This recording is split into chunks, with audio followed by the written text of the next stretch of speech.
तो ये मेरा कस्टमर का अकाउंट है स्कॉलरशिप का, जो मैं अप्लाई कर रहा था आज से 3-4 दिन पहले। तो ये एनसीपीआई सत्यापन हेतु पर आकर जो है वो रुक गया था, क्योंकि यहाँ पर आने के बाद में, इस स्टेप पर आने के बाद में मेरे को मालूम चलता है कि भाई इसका जो है आधार कार्ड वो किसी भी बैंक अकाउंट से लिंक नहीं है।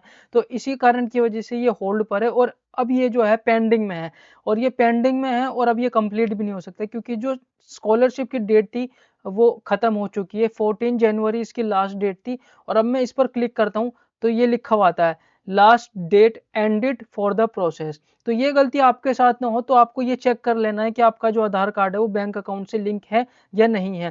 तो दोस्तों मैं आप सबको बताना चाहता हूँ कि अगर आपका जो आधार कार्ड है वो किसी बैंक अकाउंट से लिंक नहीं है या फिर सीड नहीं है, तो उसका क्या नुकसान उठाना पड़ सकता है आपको। अगर आपका लेबर कार्ड बना हुआ है, या फिर अगर आपका ई श्रम कार्ड है, या फिर अगर आप स्कॉलरशिप भरना चाह रहे हो, या फिर किसी भी अन्य सुविधा का लाभ उठाना चाहते हो, तो ये अनिवार्य है, ये कंपल्सरी है कि आपका जो आधार कार्ड है वो बैंक अकाउंट से सीड होना चाहिए, यानी कि लिंक होना चाहिए। तभी सरकार जो है आपका जो उस अकाउंट में पैसा डालेगी, नहीं तो नहीं डालेगी। सबसे पहले आपको ये बता देता हूँ कि आपको ये कैसे देखना है कि आपका जो है आधार कार्ड किसी बैंक अकाउंट से लिंक है या नहीं, इनएक्टिव है या फिर एक्टिव है, क्या स्टेटस है आपका बैंक को लेकर आपके आधार कार्ड से, वो कैसे जानेंगे। एनपीसीआई जैसे ही आप सर्च करोगे तो ये फर्स्ट वेबसाइट आपको दिखाई देगी, npci.org.in, यानी कि national payments corporation of India. इसको ओपन करने के बाद में आपको सिंपली नीचे आना है, यहाँ पर दिखाई देगा कंज्यूमर, प्रोडक्ट के जस्ट बराबर में। तो कंज्यूमर पर आप जैसे क्लिक करोगे, लास्ट ऑप्शन है इसका भारत आधार सीडिंग एनेबलर।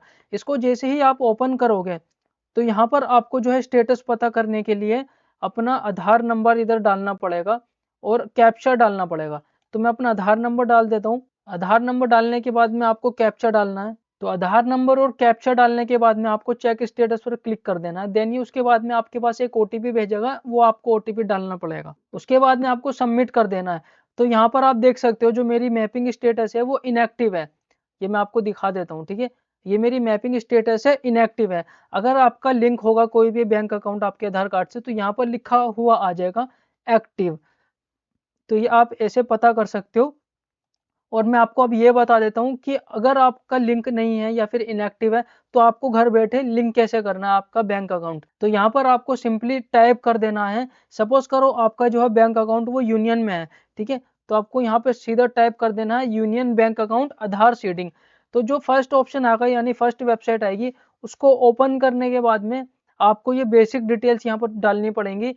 आपका अकाउंट नंबर, आपके आधार कार्ड की डिटेल्स और आपके कॉन्टैक्ट डिटेल्स। इसको फिल करने के बाद में आप सिंपली सबमिट कर सकते हो। सबमिट के बाद में आपका आधार कार्ड जो है वो आपके बैंक अकाउंट से लिंक हो जाएगा 2 से 3 घंटे के अंदर अंदर, ठीक है। और मैं आपको बता देता हूँ, कुछ बैंक ऐसी हैं जिन्होंने जो है ये सुविधा भी ओपन नहीं कर रखी है। सपोज करो एसबीआई का जो अकाउंट है, मेरा अकाउंट है वो एसबीआई में है, तो एसबीआई वालों ने भी ये सुविधा नहीं करी कि आप खुद से ही जो अपना आधार कार्ड है लिंक कर सकते हो अपने बैंक अकाउंट से। इसके लिए आपको एक फॉर्म फिल करके अकाउंट में अपनी ब्रांच में देना पड़ेगा, और सिंपली ये बोलना पड़ेगा कि जो मेरा अकाउंट है वो बैंक अकाउंट से लिंक कर दो। तो वो फॉर्म कहाँ से मिलेगा? वो फॉर्म मिलेगा इस वेबसाइट से। इस वेबसाइट का नाम है डीबीटी भारत। ये फर्स्ट वेबसाइट जब आप डालोगे डीबीटी भारत, तो इसको आपको ओपन कर लेना है। ओपन करने के बाद में आपको इधर दिखाई देगा डॉक्यूमेंट्स। डॉक्यूमेंट्स पर ओपन करने के बाद में आपको आधार यूआईडीएआई पर ओपन करने के बाद में आपको दिखाई देगा सिटीजन कॉर्नर। सिटीजन कॉर्नर पर आपको ओपन करने के बाद में नीचे लास्ट में दिखाई देगा background on Aadhaar seeding on NPCI mapper. इसको जैसे ही आप क्लिक करोगे तो यहाँ पर आपको एक पीडीएफ दिखाई देगी। इस पीडीएफ का लास्ट पेज आपको फिल करके अपने बैंक अकाउंट में दे देना है ब्रांच में, और सिंपली बोल देना है कि जो मेरा आधार कार्ड हो बैंक अकाउंट से लिंक कर दो। तो 1 से 2 दिन के अंदर आपका जो है बैंक अकाउंट आपके आधार कार्ड से लिंक हो जाएगा। तो अगर आपको इन्फॉर्मेशन अच्छी लगी, चैनल को सब्सक्राइब करना मत भूलना और शेयर कर दो। अगर ये चीज़ किसी को ना पता हो तो इसके बारे में पता लग जाए, तो जिससे कि उसकी जो सुविधा है वो बंद ना हो, उसका पैसा आना सरकार से बंद ना हो।